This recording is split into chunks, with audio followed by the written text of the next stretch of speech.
जो समझने वाली है वो समझ में आ जाए। गेहूं को जो है वो हमको स्टार्ट करना है, साइंटिफिक नेम आपको याद करना है, ट्रिटिकम एस्टिवम। क्या नाम है? Triticum aestivum. फैमिली इसकी भी वही है, घास परिवार पोएसी, ठीक है क्या? इसके साथ साथ इसका उत्पत्ति स्थान कहाँ है? South west Asia. गेहूं का कहाँ था?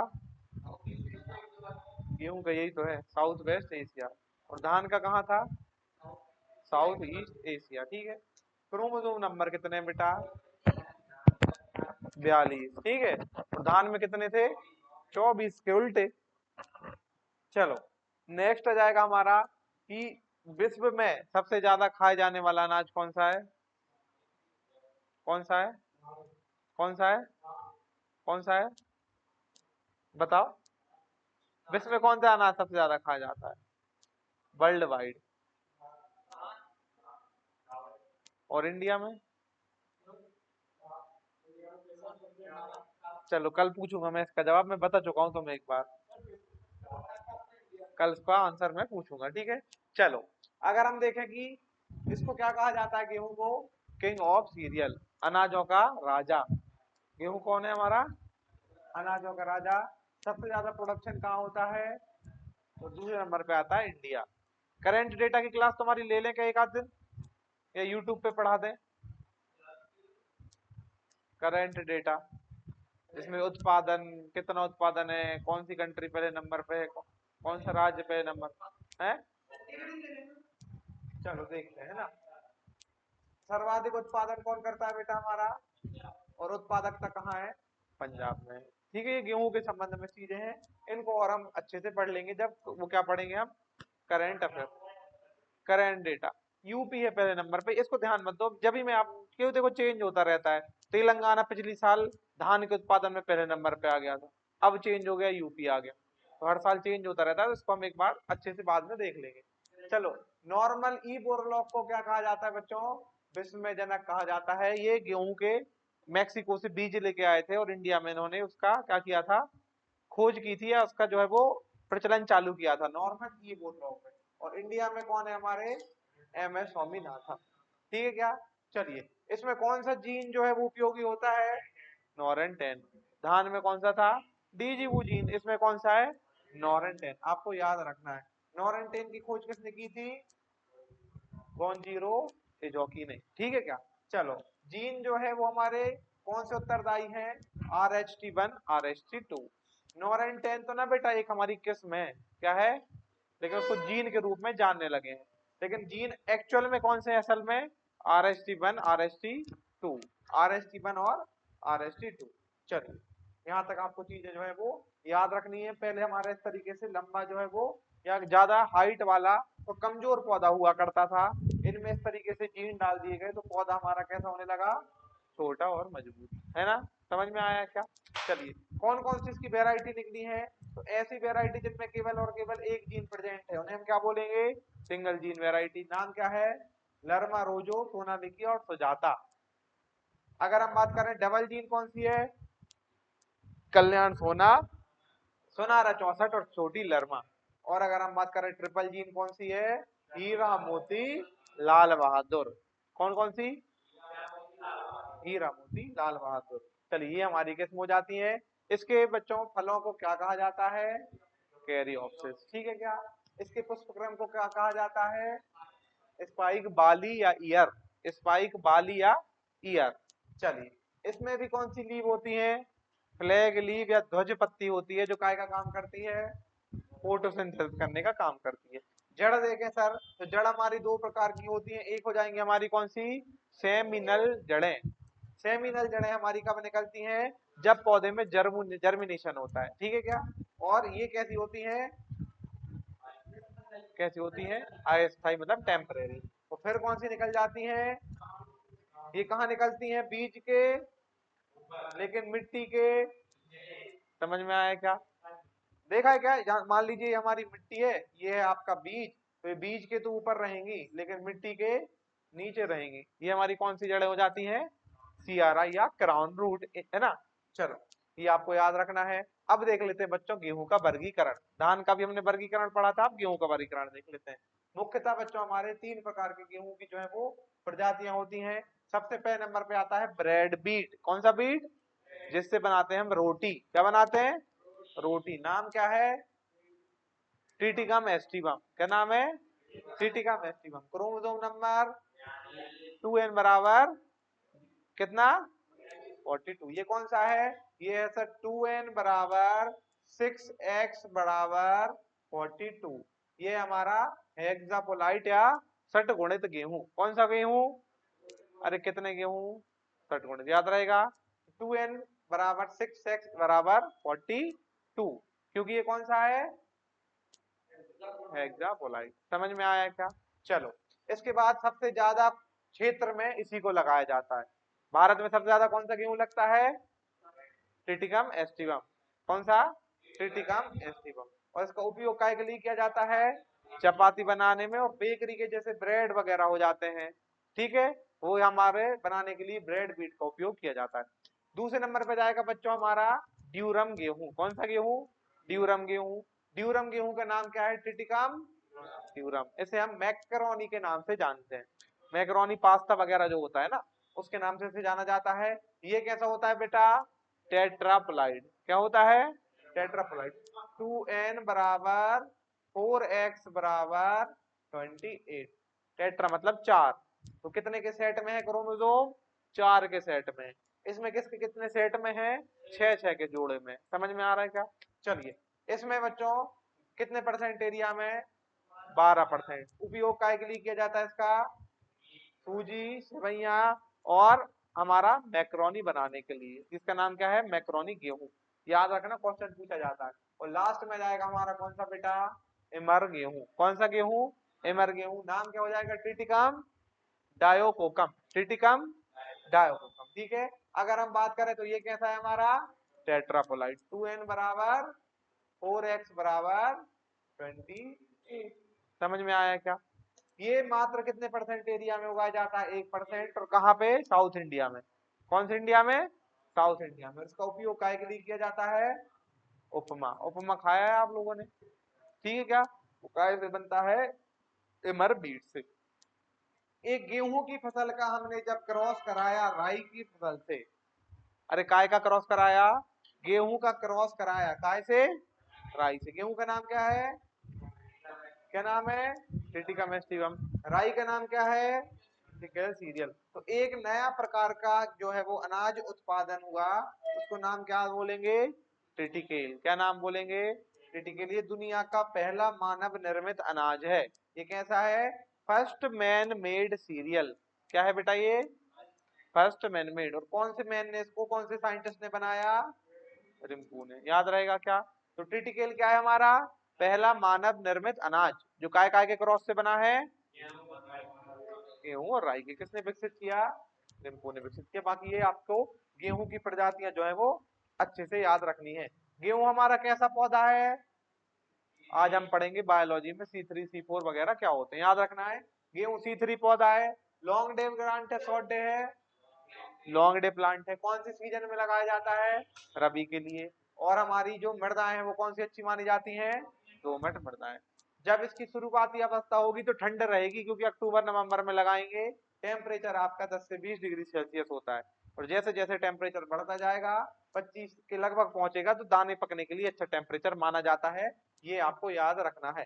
ठीक है। अगर क्वेश्चन पूछ लिया जाए कि सिंगल जीन वाली जो वेराइटियां हैं उनको कितनी गहराई पे लगाओगे, तो 5 से, डबल वाली को और ट्रिपल वाली को, क्योंकि जितने जीन डलते जाएंगे उतनी हाइट छोटी होती जाएगी, और जितनी छोटी होती जाएगी उतना ऊपर लगाना पड़ेगा। अरे समझ में आया क्या?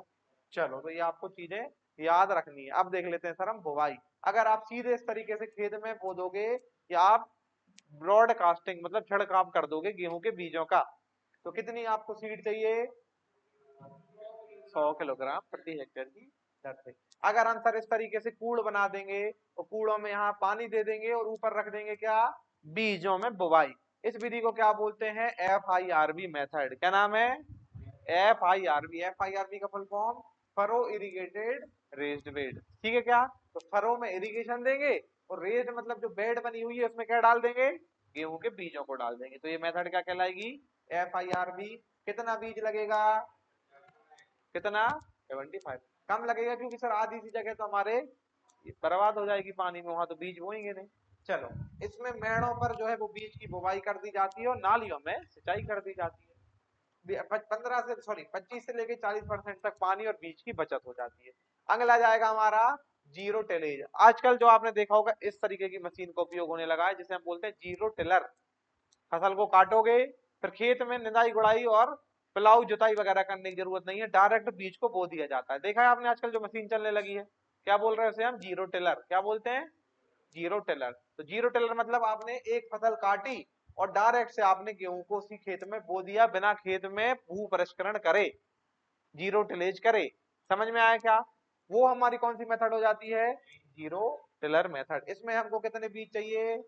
125 से लेके 150 किलोग्राम प्रति हेक्टेयर। और अगर आप गेहूं की बोनी करने में लेट हो गए मतलब जब आपको लेट सोइंग करनी है, तब भी कितना बीज लगेगा? 125 से लेके 150 किलोग्राम प्रति हेक्टेयर। ये धान के बाद गेहूं फसल में हम जब करते हैं बुवाई, उसके लिए इस विधि का उपयोग किया जाता है। इसमें हमारा जो फेलरिस माइनर रहेगा या गेहूं सा रहेगा उसका प्रकोप कम होता है। अरे चार, अभी हमने कितनी, एक दो तीन प्रकार की मेथड पढ़ ली। चौथी मेथड आ जाएगी हमारी डिबलिंग। अरे चौथी मेथड क्या हो जाएगी? डिबलिंग। इसमें एक हमारा यंत्र रहता है कुछ इस तरीके से। ये यंत्र क्या करता है? जमीन में छेद करने का काम करता है। इसको आप क्या करोगे? खेत में लेके आओगे, खेत में इसको गाड़ोगे और ऊपर से बीज डाल दोगे तो वो सीधा अंदर गड्ढे में पहुंच जाएगा। उस मेथड को क्या बोलेंगे? डिबलिंग। और इस यंत्र को बोलते हैं डिबलर। क्या बोलते हैं इसे? डिबलर। तो ये अगर आप विधि करोगे तो इसमें 25 से लेके 30 किलोग्राम प्रति हेक्टेयर की दर से आपको बीज की आवश्यकता होगी। चीजें आपको याद कर लेनी है। समझ में आया क्या? चलो, नेक्स्ट हो जाएगा सर हमारा सिंचाई कब कब देनी है। सिंचाई कब कब देनी है? तो सबसे पहली सिंचाई हमको गेहूं में देनी है गेहूं बोने के 21 दिन बाद। कब देनी है? इस समय जो अवस्था रहेगी उसको हम क्या बोलेंगे? CRI। क्राउन रूट मैंने अभी आपको बताया था, जमीन के नीचे लेकिन बीज के ऊपर। देखा था कि नहीं देखा था? तो ये अवस्था हो जाएगी हमारी CRI अवस्था। ये सबसे महत्वपूर्ण अवस्था है और ये किसने बताई? BL भरद्वाज ने। किसने बताया था? BL भरद्वाज ने बताया था। यदि आपके पास केवल और केवल एक सिंचाई करने लायक पानी है, आपने गेहूं लगा दिया और आपके पास कितना पानी है कि सर सिर्फ एक सिंचाई होगी और पानी खत्म हो जाएगा, तो कौन सी अवस्था में डालोगे? CRI अवस्था में। अगर और पानी है तो दूसरा कब दोगे? लेट टिलरिंग या कल्ले निकलते समय। तीसरा कब दोगे? ज्वाइंटिंग के समय या गांठ बनते समय। चौथा कब दोगे? फूल आते समय। पांचवा कब दोगे? मिल्किंग के समय। और ये कब दोगे? फिर लास्ट दाना पकते समय। तो अगर क्वेश्चन पूछा जाए कि गेहूं की क्रांतिक अवस्थाएं कितनी है, कितनी है, सबसे इंपोर्टेंट कौन सी है? पहली वाली, CRI अवस्था। चलिए, नेक्स्ट हो जाएगा सर उर्वरक कितने देते हैं। तो गेहूं को बच्चों 120 किलोग्राम नाइट्रोजन चाहिए है, 60 किलोग्राम फॉस्फोरस और 40 किलोग्राम क्या चाहिए? पोटास। याद रहेगा क्या? ये हम कर चुके थे कि 100 किलोग्राम नाइट्रोजन चाहिए तो कितना यूरिया लगेगा। ये क्वेश्चन उस दिन हमने सॉल्व किए थे, ये इनको आप कर सकते हो। चलो, इसके साथ साथ अगर हम जैव उर्वरकों की बात करें तो कौन सा जैव उर्वरक लगेगा? एजेटोबैक्टर। क्या लगेगा इसमें? मैंने बताया था एजेटोबैक्टर और एजोस्पाइरिलम, ये काय में लगने वाले हैं? अदरली फसलों में। ठीक है क्या? चलो, अगर हम देखें कि हमारे सर खरपतवार कौन कौन से होंगे, तो पहले नंबर पे जाएगा कौन सा खरपतवार? नकलची खरपतवार, जो किसकी तरह दिखाई देगा?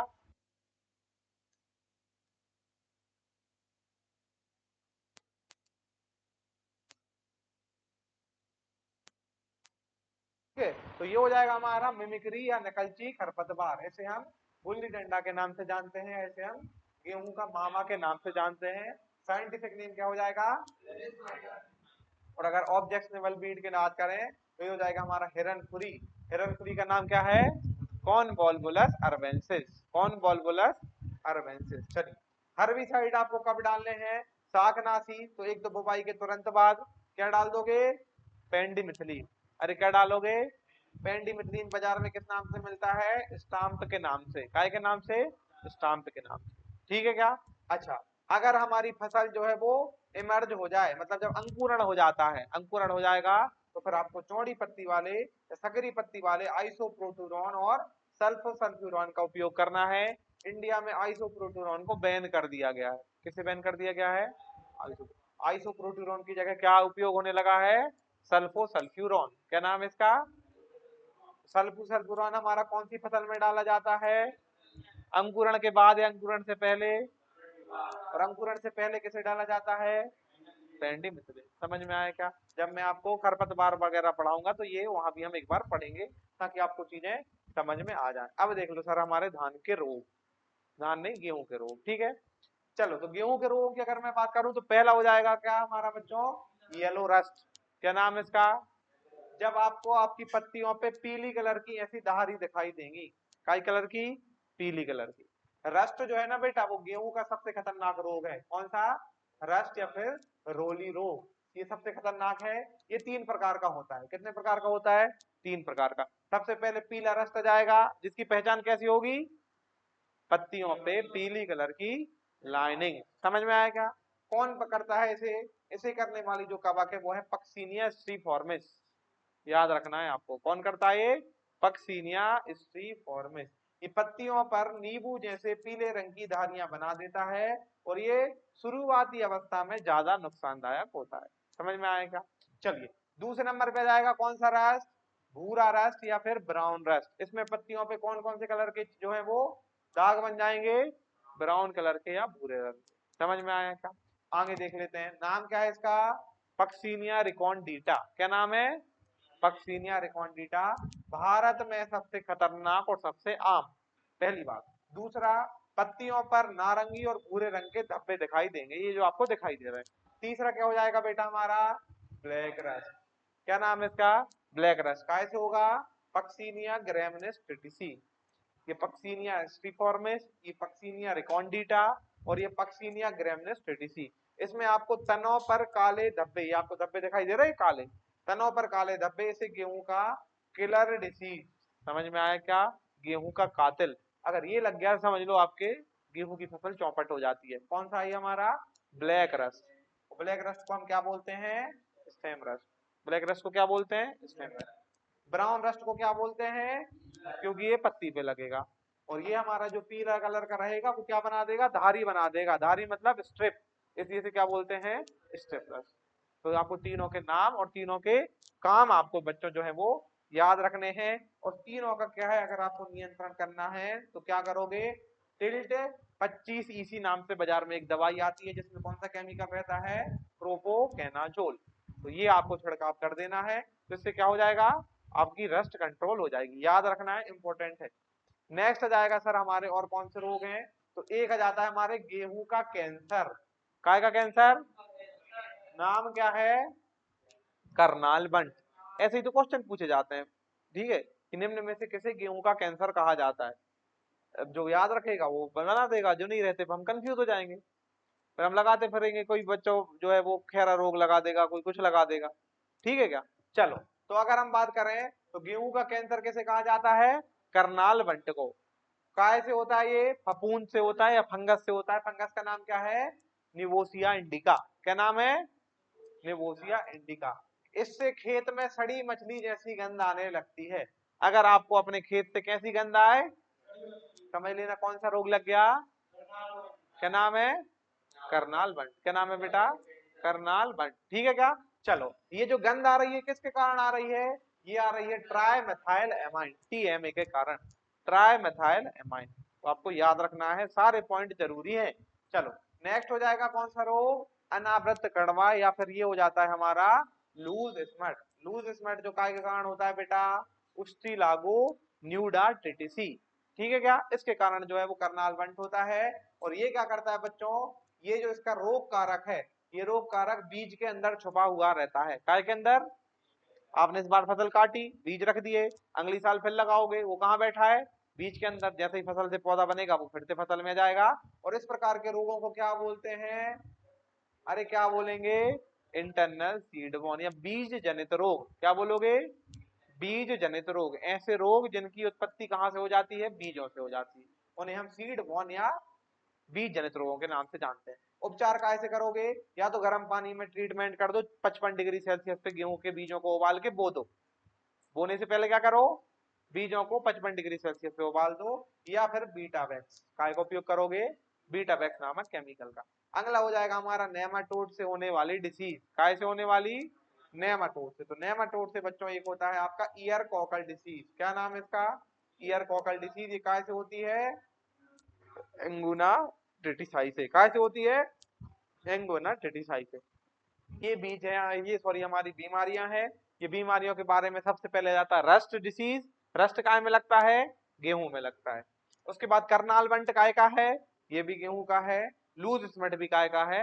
गेहूं का। याद रखना है, इंपॉर्टेंट इंपॉर्टेंट चीजें जो है वो आपकी कवर की गई। अब देख लेते हैं सर गेहूं में कौन कौन से प्रकार के कीट लगते हैं। क्या देखेंगे हम? कीट। सबसे पहले हो जाएगी, लगती है इसमें दीमक। क्या लगती है? दीमक का नाम क्या है? ओडेंटोटेरा ऑब्सेसस। ठीक है क्या? ये आपको याद रखना है। ये असिंचित क्षेत्रों में अधिक अधिक होती है, अनइरिगेटेड कंडीशन में। जहाँ खेत सूखा रहेगा वहां दीमक लग जाती है। क्या लग जाती है? दीमक लग जाती है। पौधा जो है धीरे धीरे सूखने लगेगा और ऑटोमेटिक गिरने लगेगा उखड़ उखड़ के। समझ जाना क्यों, कौन उखाड़ रहा है आपके पौधे को? दीमक उखाड़ रही है। कच्ची गोबर की खाद अगर आप डालोगे तब भी दीमक का प्रकोप बढ़ जाता है। और काय का उपयोग करोगे? क्लोरोपायरीफॉस। अरे काय का? क्लोरोपायरीफॉस। याद रहेगा क्या? दीमक। चलो नेक्स्ट हो जाएगा सर हमारा आर्मी बॉम्ब। क्या नाम हो जाएगा? Army bomb. क्या नाम है इसका? इसका नाम है मेथेमिया सेपेरेटा। ठीक है क्या? ये बच्चों जो है वो रात में सक्रिय होते हैं। कब होते हैं? रात में। और रात में ऐसे आएंगे कि आपके पूरे खेत को खा जाएंगे। और ऐसा लगेगा कि आपका जब सुबह उठ के आप खेत देखोगे कि कोई जानवर हमारे खेत को खा गया। तो काय का लक्षण है ये? आर्मी बॉम्ब का। आर्मी मतलब सेना की तरह आता है। समझ में आया क्या? चलो अगला हो जाएगा सर गुजिया बीवल। गुजिया देखी है? हाँ, आपने गेहूं के बीजों में इस तरीके से काले काले कलर की सुंडी टाइप देखी है क्या? सड़ जाते हैं, घुन लग जाता है जब हमारे गेहूं।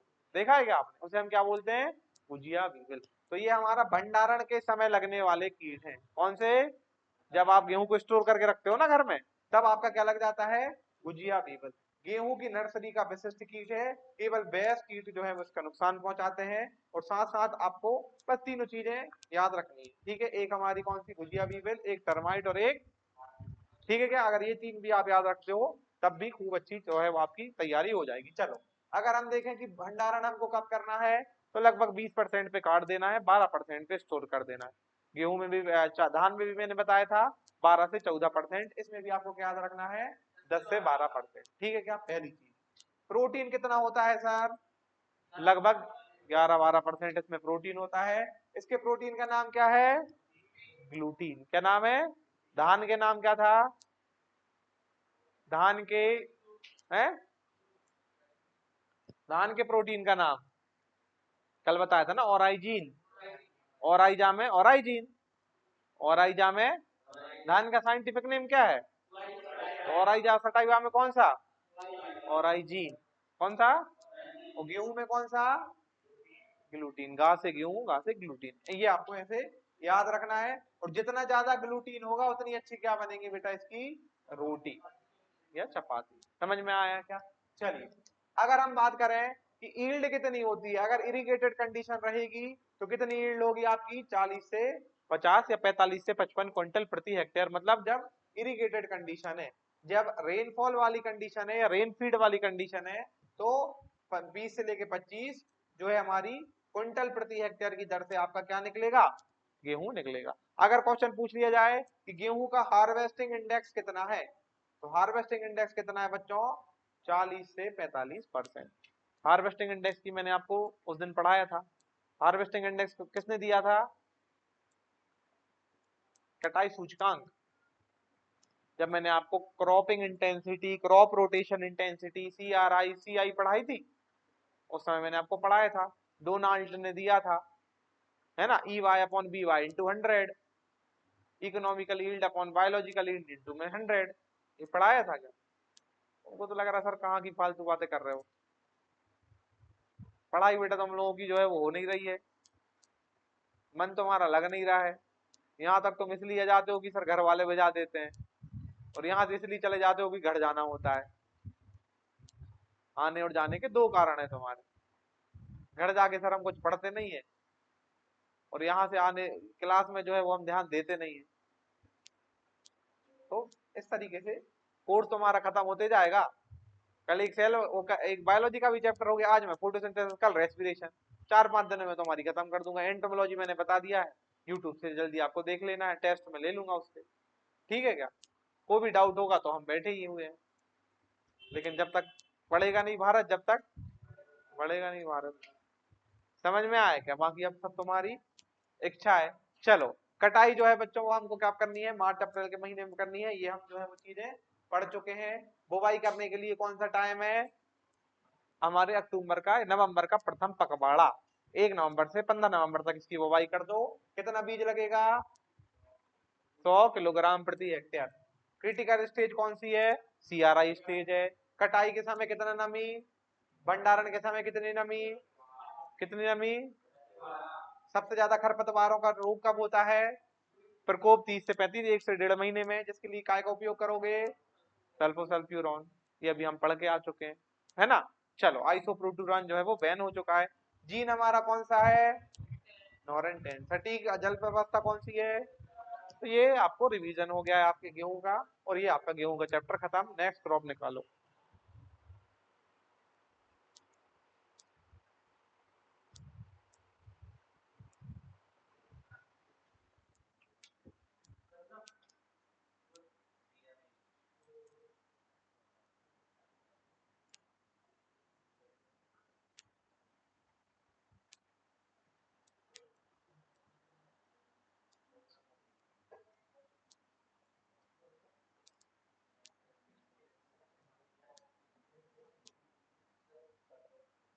चलिए, अब हमारी बेटा नई जो फसल आएगी वो क्या है हमारी?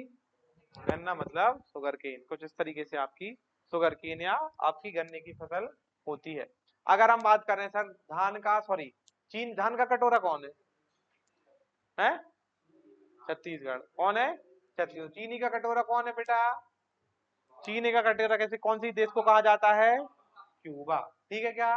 अगर हम बात कर रहे हैं हमारे जो गन्ने का ओरिजिन प्लेस क्या है, तो क्या है? न्यू मोना, या फिर आपका इंडिया। ठीक है क्या? चलिए, सबसे ज्यादा उत्पादन कौन करता है? हाँ,